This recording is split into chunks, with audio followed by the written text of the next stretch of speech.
Hi, my name is James Huet. I am an editor for this year's Literacy Review, Volume 19, and I'm here today doing an author spotlight with Margherita Autuori, whose piece is One House, Many Tenants. So I guess just to get started, Margherita, why don't you introduce yourself? Oh, I'm Margherita. I'm from Italy and from Sicily, the island, the south of Italy. And I'm here since last August. Why don't you tell us where you're studying and who your teacher is?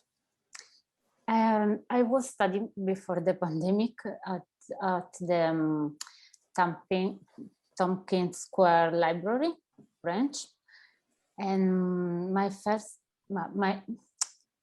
teacher now is Teresa Sheehan. And yes. Yeah, so what do you like about the class? I like everything about the class. It's great to study with people from all over the world. And you learn a lot, not only English or American culture. You learn about other people's lives. It's great. I think it's great studying as an adult. Yeah, and so even before you started to take the classes, was writing always something that you enjoyed, or? Yes, I think I always enjoyed writing, but I stopped for a while because I studied a totally different field.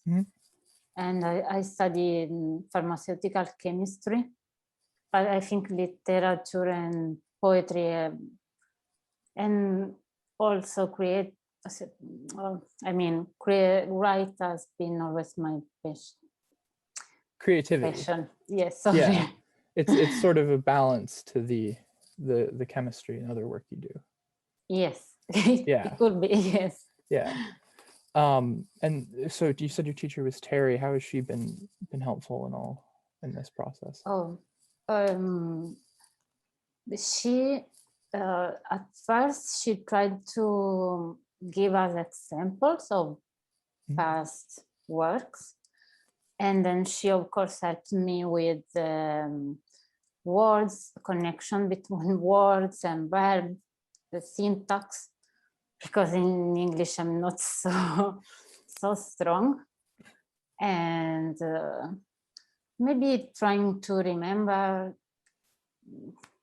help us to remember something important. And what motivated you to go back to school to start writing again? You to said learn. You left it. Yeah. Yeah. You can learn at school, of course. You don't need school to learn, but it's good. Yeah, that's good.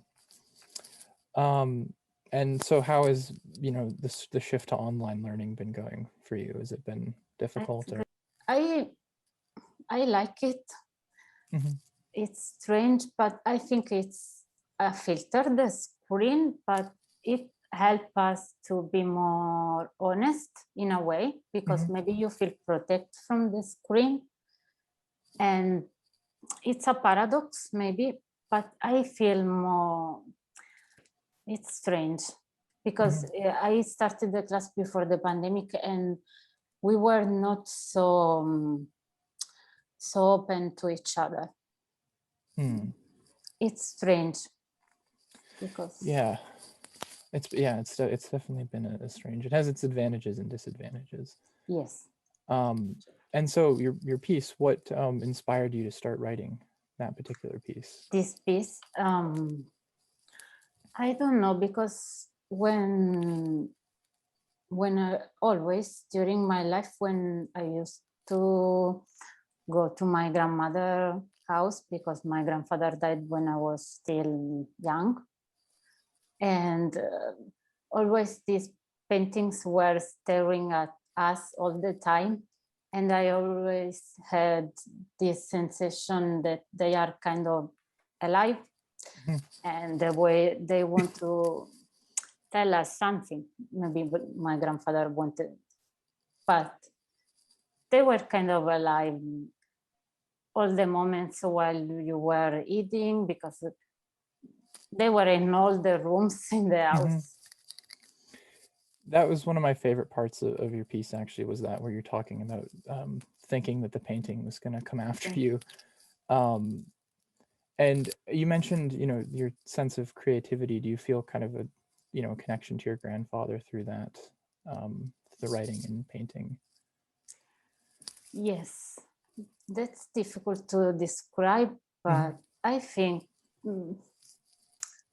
in my family, they are all more fond of figurative art. Nobody writes, but I think it's a way to, you learn a way to look at the world. I don't know. That's universal, I think. It has to be related with paintings or music, or it's art in a way, or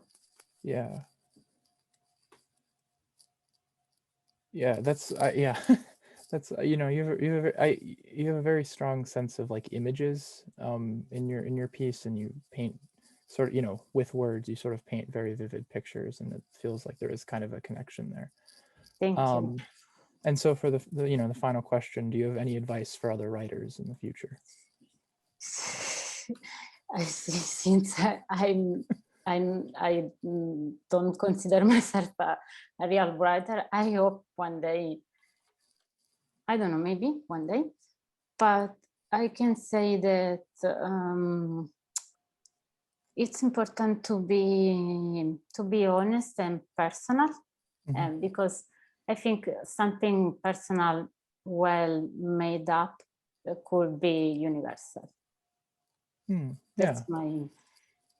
You can reach all the people.